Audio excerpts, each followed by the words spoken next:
Hello, आपका स्वागत है हमारे चैनल पर। आज हम जानेंगे एक बहुत ही ज़रूरी और मज़ेदार टॉपिक सेल यानी कोशिका के बारे में। ये क्या होते हैं, इनका काम क्या होता है, ये हमारे शरीर में क्यों ज़रूरी हैं, ये कितने तरह के होते हैं, ये सारी चीज़ें हम आज इस वीडियो में पढ़ेंगे। तो आपको जान के बहुत अच्छा लगेगा। तो चलिए स्टार्ट करते हैं। तो सबसे पहले हम देखते हैं व्हाट इज़ सेल। सेल क्या होते हैं? A cell is a smallest unit of life. ठीक है, ये एक सबसे छोटी इकाई होती है। सेल यानी कोशिका, हम इसको कोशिका भी कहते हैं। ये सबसे छोटी इकाई होती है लाइफ की, और सभी प्लांट और एनिमल्स और ह्यूमंस ये सभी में पाए जाते हैं। यानी सेल जो होता है वो सब चीज़ों में पाया जाता है, चाहे वो प्लांट हो, चाहे एनिमल हो, चाहे ह्यूमंस हो। ये मतलब इन तीनों की जो बॉडी आप कह सकते हैं जो होती है वो सेल से मिलके बनी होती है, और सेल को हम क्या कहते हैं? कोशिका। अब ये कैसे होते हैं सेल? जैसे आप देखे होंगे कि एक बिल्डिंग बनती है, दीवार बनती है, छोटे छोटे ईंट उसमें इकट्ठा करके हम एक के ऊपर एक लेयर करके बनाते हैं। ठीक है, तो जो सेल होता है वो जस्ट लाइक ब्रिक्स की तरह होता है। जैसे एक दीवार कई ईंटों से मिलके बनी होती है, वैसे ही हमारा शरीर भी बना होता है। कह सकते हैं कि एक तरह से मिलियंस ऑफ सेल्स होते हैं जिससे हम मिलके हमारा शरीर बनता है। और जो सेल होते हैं वो छोटे होते हैं, और आपको उसको देखने के लिए आप ऐसे आराम से नहीं देख सकते। आपको उसको देखने के लिए एक माइक्रोस्कोप की ज़रूरत पड़ती है। बिना वो इतने छोटे होते हैं कि वो नेक्ड आई से आप नहीं देख सकते। तो हम जैसे कह सकते हैं कि सेल जो होता है वो बहुत ही इम्पोर्टेंट पार्ट होता है हमारी बॉडी के लिए। ओके, यूनिसेलुलर ऑर्गेनिज्म ये एक सेल से मिलके बना होता है, जैसे अमीबा हो गया। और मल्टी सेलुलर ऑर्गेनिज्म ये कई सारे सेल से मिलके बना होता है, जैसे हमारी बॉडी, ह्यूमंस की जो बॉडी होती है वो कई सारे सेल से मिलके बनी होती है।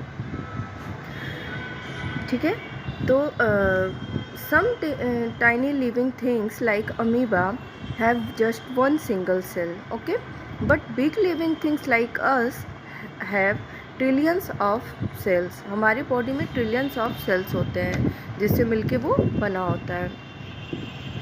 Living things have cell. All living things like animals, tree, birds and even you are made of cell. Cell help us to living things stay alive and healthy. Cell जो होता है वो हेल्प करता है हमारी बॉडी को growth करने में, वेस्ट चीज़ों को बाहर निकालने में, हमारे इम्यून सिस्टम को मजबूत करने के लिए। और ये सब में होता है, जैसे ह्यूमंस में तो होता ही है, और ये मतलब प्लांट में भी होता है, और एनिमल्स में भी होता है। वो भी तो लिविंग थिंग्स है ना। तो इसलिए सेल जो होता है वो सारे मतलब लिविंग थिंग्स में होता है।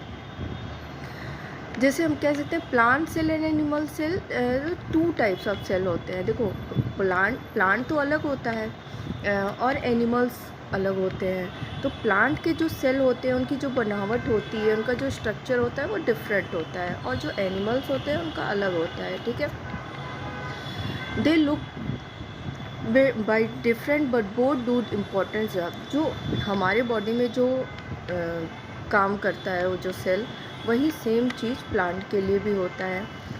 हमने बताया ना कि जितने भी लिविंग थिंग्स हैं आपके अर्थ पे, उन सब में एक सेल होता है, वो सेल से डेवलप होता है। ठीक है, और सेल क्या होता है सॉरी, ये क्या करता है? ये हेल्प करता है ग्रो करने में, फूड को मतलब जो हम खाते हैं उसको एब्जॉर्ब करने में, हम जो सांस लेते हैं या हम जो जिंदा हैं वो सारी चीज़ें हम सेल के बदौलत हमारी बॉडी में या प्लांट में होती हैं। ये कभी भी सोते नहीं है हमारी बॉडी में, कभी भी शांत नहीं रहती, ये हमेशा 24 आवर्स ये हमारी बॉडी में काम करते रहते हैं। एक सेल से दूसरा सेल बनता है, उससे तीसरा सेल बनता है। ऐसे मल्टीपल सेल आपके देखते होंगे कि कहीं कट जाता है तो वो कुछ दिन लगता है, वो वहाँ की स्किन एकदम सही हो जाती है। तो ये सारे प्रोसेस सेल के थ्रू होते हैं, और सेल जो होता है वो 24 आवर्स हमारी बॉडी में काम करता है। पार्ट्स ऑफ सेल क्या होते हैं?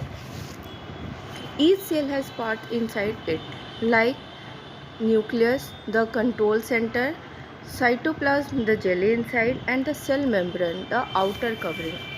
ठीक है, न्यूक्लियस जो होते हैं उसके कंट्रोल रूम होता है। आप कह सकते हैं जैसे हमारा माइंड होता है, हमारी बॉडी को कंट्रोल करता है, वैसे ही सेल में जो न्यूक्लियस पार्ट होता है वो कोशिकाओं को कंट्रोल करता है। ठीक है। साइटोप्लाज्म क्या होता है? एक जेली जैसा पार्ट होता है उसमें। और सेल मेम्ब्रेन जो उसके एक बाहरी कवर होता है। कोई भी चीज़, एग है, मान लो एग है, तो एग के अंदर एक पार्ट होता है और एक बाहर उसको जो सपोर्ट करता है। ऐसे ही सेल के अंदर भी होता है। सेल जो होता है वो अंदर होता है, और उसके बाहर जो एक कवर होता है जिससे वो ढका होता है उसको हम सेल मेम्ब्रेन कहते हैं। अब देखो एक नई चीज़ आपको पता है, हेयर आपकी बॉडी में लगभग 37 ट्रिलियन सेल होते हैं। तो हमने क्या सीखा कि जो सेल होते हैं, आप हमेशा याद रखना, cell is the basic unit of life. Without cell there would be no living things at all. Cell जो होते हैं ये एक जीवित चीज़ की शुरुआत होती है यहाँ से, ठीक है ना, इस कोशिका से। कोशिका लाइफ की आधारभूत यूनिट होती है, मतलब ये सबसे इम्पॉर्टेंट यूनिट होती है हमारी लाइफ की। अगर कोशिका नहीं होती तो कोई भी मनुष्य या कोई भी लिविंग थिंग्स जीवित नहीं रहता। तो जो सेल है वो हमारी बॉडी के लिए सबसे इम्पॉर्टेंट पार्ट है। ठीक है। नेक्स्ट वीडियो में हम देखेंगे कि इसके और भी क्या पार्ट्स हैं, और इसकी खोज किसने की थी, और ये कैसे वर्क करता है हमारी बॉडी में। ओके बच्चों, अगर वीडियो पसंद आई हो तो लाइक करना, शेयर करना और सब्सक्राइब कर लेना। Thank you.